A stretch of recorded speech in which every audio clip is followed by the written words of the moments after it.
Hello friends, मैं इस video में स्टोरी ऑफ इंग्लिश बुक का chapter 2 English down the ages को पढ़ाने जा रहा हूँ। चैप्टर 1 हाउ इंग्लिश बिगेन को मैं पहले पढ़ा चुका हूँ। अगर आप अभी तक चैप्टर 1 नहीं पढ़े हैं तो मेरे चैनल से उसे अवश्य पढ़ ले ताकि इस वीडियो को अच्छी तरह समझ सके। यह बुक बिहार बोर्ड के 11th और 12th के सिलेबस में है। Chapter 2 English Down the Ages. The importance and uses of the English language in our modern and globalized world creates the impression that it is the language spoken by the maximum number of people all over the world.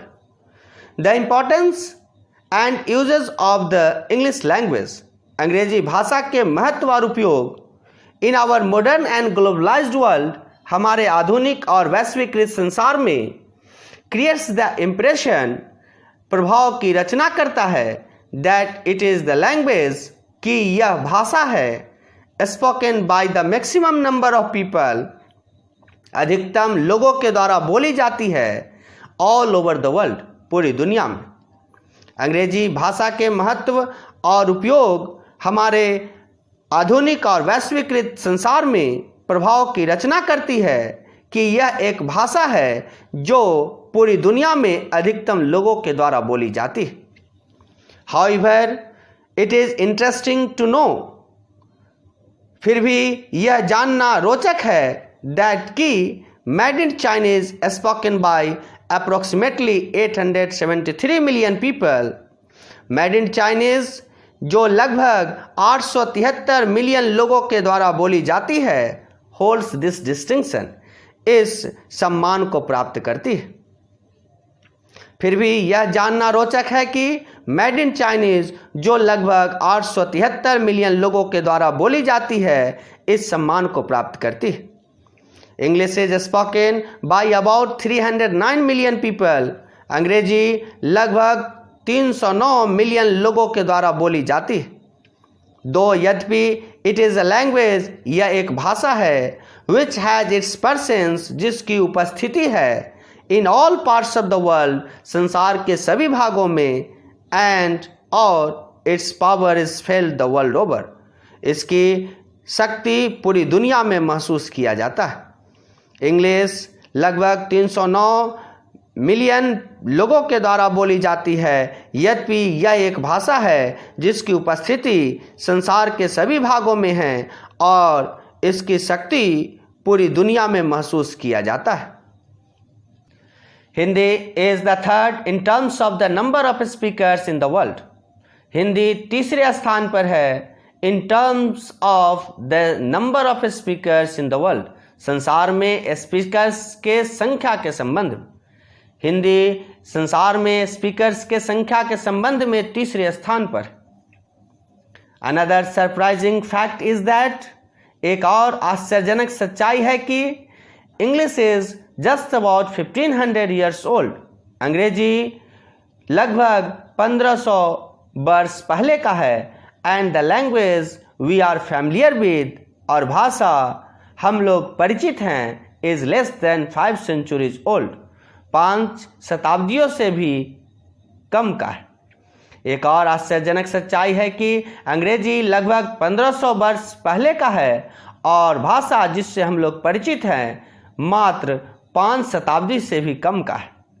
Moreover, इसके अतिरिक्त the language has given expression, यह भाषा अभिव्यक्ति दिया है to world class literature, सर्वश्रेष्ठ साहित्य की इन ऑल जेनर्स, सभी शैलियों में।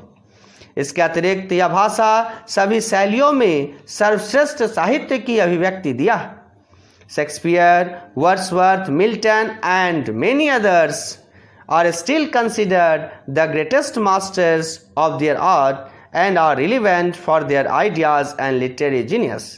शेक्सपियर, वर्ड्सवर्थ, मिल्टन और अनेक दूसरे are still considered, अभी भी माने जाते हैं, the greatest masters of their art, अपने कला के सबसे महान जानकार, and are relevant, और समतुल्य हैं, उपयुक्त हैं, for their ideas and literary genius, अपने विचार और साहित्य प्रतिभा के लिए। शेक्सपियर, वर्ड्सवर्थ, मिल्टन और अनेक दूसरे अभी भी अपने कला के सबसे महान जानकार माने जाते हैं और अपने विचार और साहित्य प्रतिभा के लिए उपयुक्त हैं। The following facts will enable you to understand the reasons. निम्नलिखित सच्चाई कारणों को समझने में आपको समर्थ बनाएगा।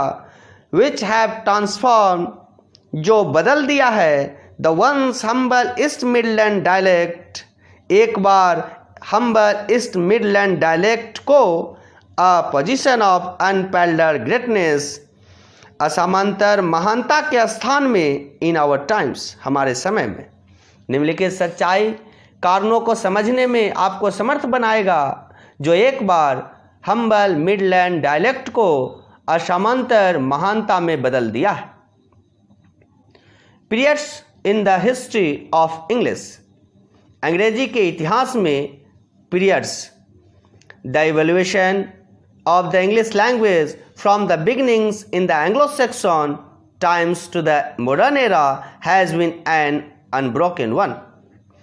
The evolution of the English language, अंग्रेजी भाषा का विकास from the beginning in the Anglo-Saxon times to the modern era has been an unbroken. शुरुआत में एंग्लो सैक्सन के समय से आधुनिक युग तक अटूट रहा है। अंग्रेजी भाषा का विकास एंग्लो सैक्सन के समय से आधुनिक युग तक अटूट रहा है। We can distinguish 3 main periods in the history and growth of the language in the following manner. हम लोग निम्नलिखित तरह से लैंग्वेज के हिस्ट्री और ग्रोथ से 3 मुख्य पीरियड में डिवाइड कर सकते हैं।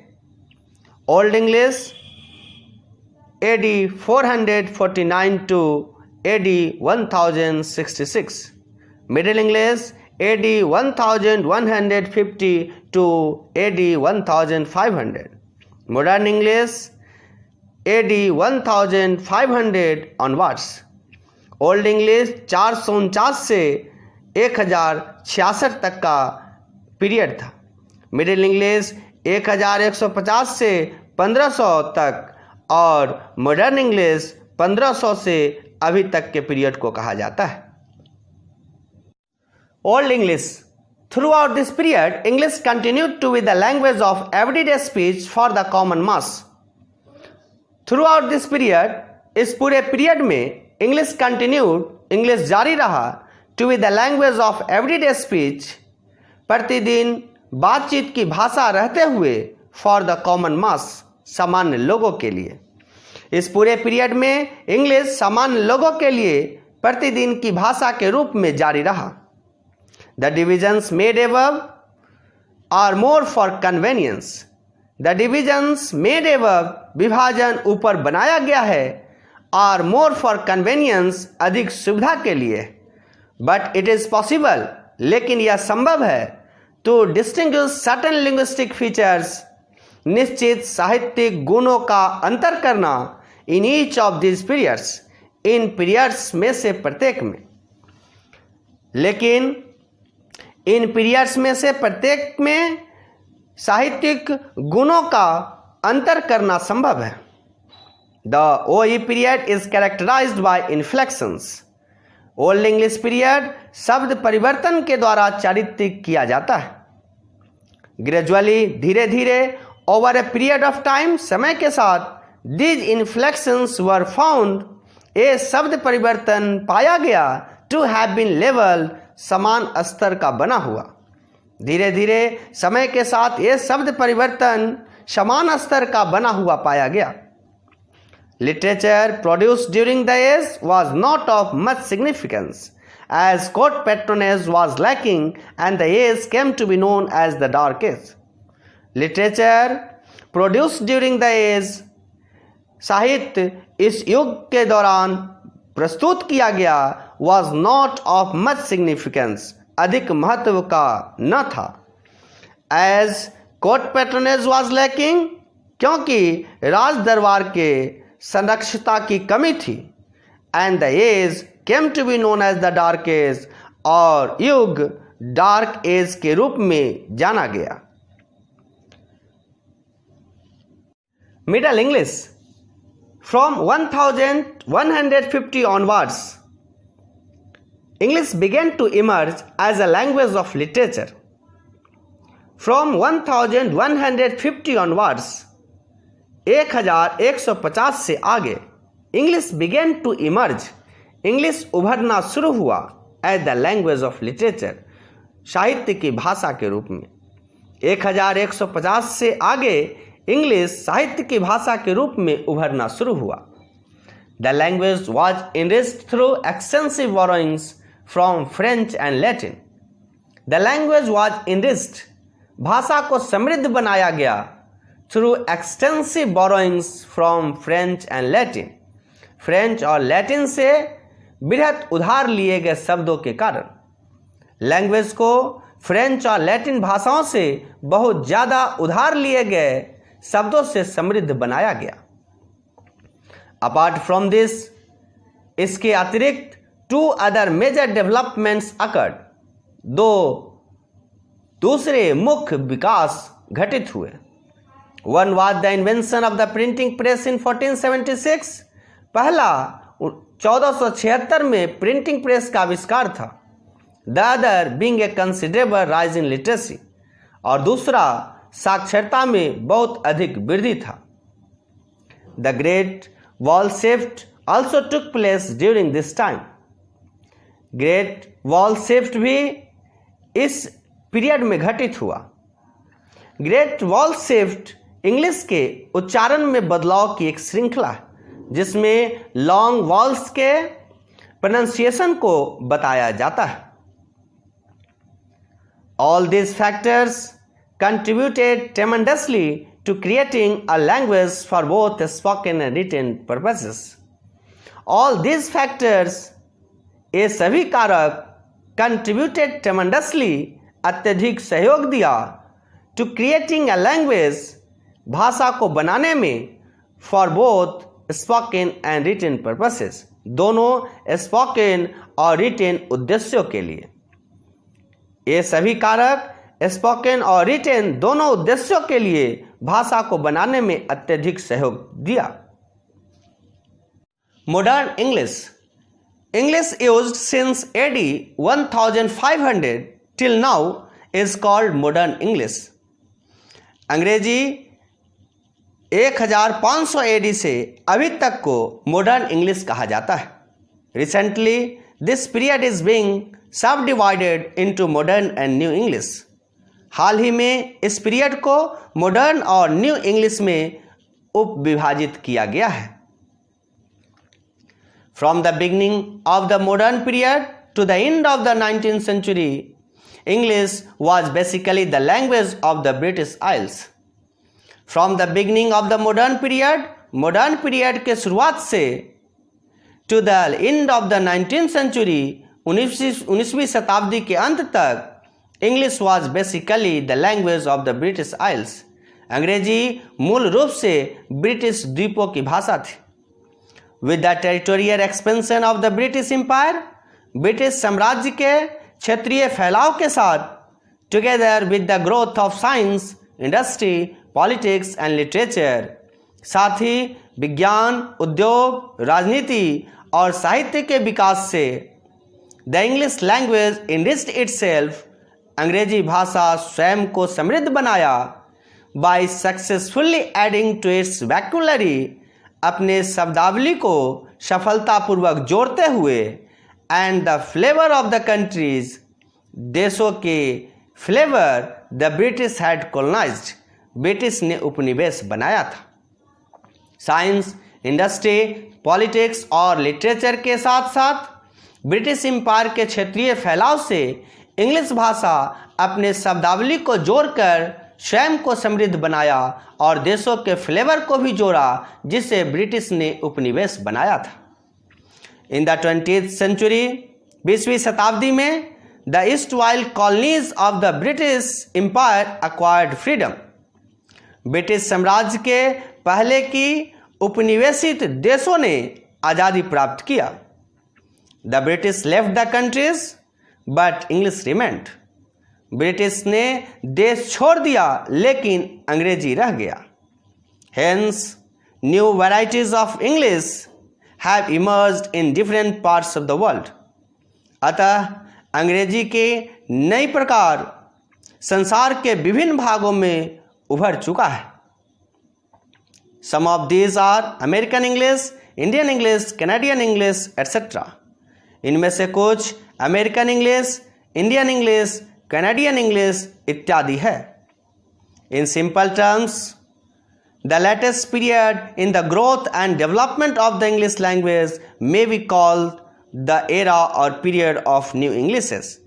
In simple terms, साधारण अर्थ में the latest period, नवीनतम अवधि in the growth and development of the English language, अंग्रेजी भाषा के विकास और वृद्धि में may be called कहा जा सकता है the era or period of new Englishes. New Englishes की अवधि या युग। साधारण अर्थ में अंग्रेजी भाषा के वृद्धि में नवीनतम अवधि को न्यू इंग्लिशेस की अवधि या युग कहा जा सकता है। This new terminology is enough to indicate how the language manifests itself and molds to serve the basic purpose of human communication. यह नई शब्दावली बताने के लिए काफ़ी है कि कैसे भाषा स्वयं को प्रदर्शित करता है और लोगों के बातचीत के मूल उद्देश्य को पूरा करता है। The story of the English language, अंग्रेजी भाषा की कहानी is like a flowing river, बहती हुई नदी के जैसा है। meandering across continents, महादेशों से होकर बहता हुआ। ऑब्जर्विंग द नेटिव सॉइल, देसी मिट्टी को अवशोषित करते हुए। And entering the hearts of the people, और लोगों के हृदय में प्रवेश करता है। अंग्रेजी की कहानी बहती हुई नदी की तरह है जो महादेशों से होकर बहता हुआ देसी मिट्टी को ग्रहण करते हुए लोगों के हृदय में समा रहा है। No surprise therefore if the people all over the world have accorded the status of an international language to English. No surprise therefore, इसीलिए हैरान की बात नहीं है। If the people all over the world, यदि पूरे संसार के लोग have accorded the status of an international language to English, English को अंतर्राष्ट्रीय लैंग्वेज का दर्जा दिया है। इसलिए हैरान की बात नहीं है यदि पूरे संसार के लोगों ने इंग्लिश को अंतर्राष्ट्रीय भाषा का दर्जा दिया। In the era of globalisation, English has been found suitable as the language of international communication. In the era of globalisation, वैश्वीकरण के युग में English has been found suitable, English उपयुक्त पाया गया है as the language of international communication, अंतर्राष्ट्रीय बातचीत की भाषा के रूप में। It has equipped itself to serve as the language of the present cyber age. यह वर्तमान में इंटरनेट युग की भाषा के रूप में व्यवहार करने के लिए अपने आप को सुसज्जित किया है। In the next few pages we will discuss the characteristics of the English language which have contributed to its growth and development. अगले कुछ पेजों में हम लोग अंग्रेजी भाषा के विशिष्ट गुणों का अध्ययन करेंगे जो इसके वृद्धि में सहायता किया है। इस चैप्टर में दिए गए क्वेश्चंस को देखिए। Question number first, write T for true and F for false statements. सही कथनों के लिए T और गलत कथनों के लिए F लिखें। A, English was once humble East Midland dialects. अंग्रेजी एक बार हम्बल ईस्ट मिडलैंड डायलेक्ट थी। Yes, true. B, old English covers AD 449 to AD 1066। Old English 449 AD से 1066 AD तक समाविष्ट है। True.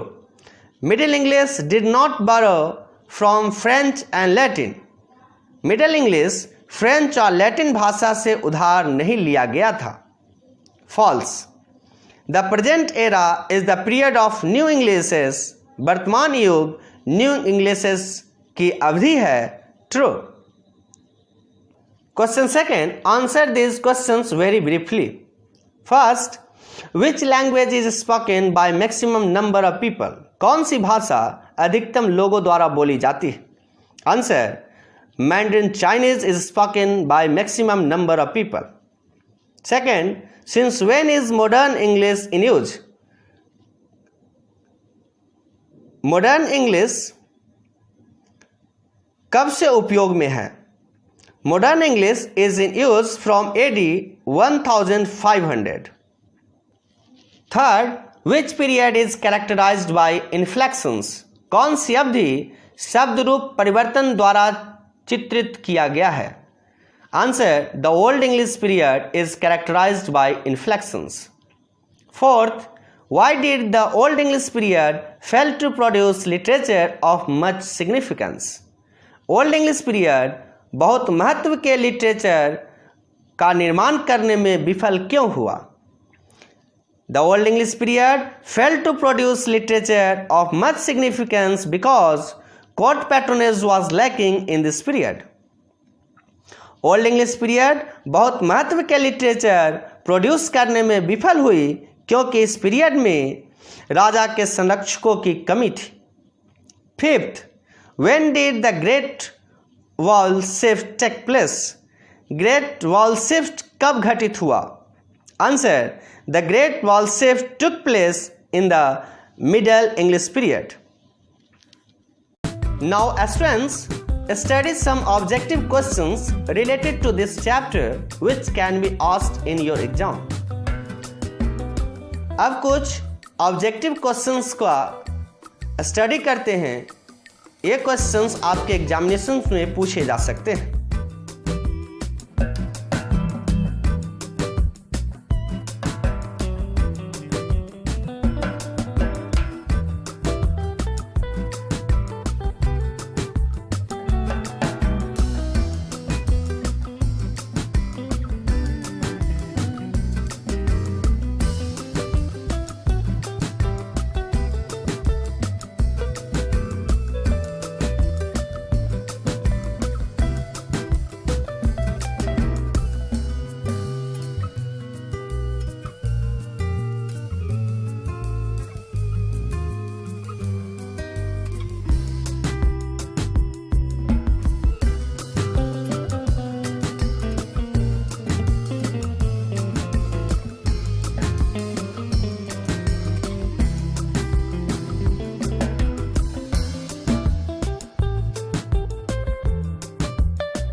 Please subscribe my channel if you like this video and also share the link of my channel to your friends. Thanks for watching. God bless you.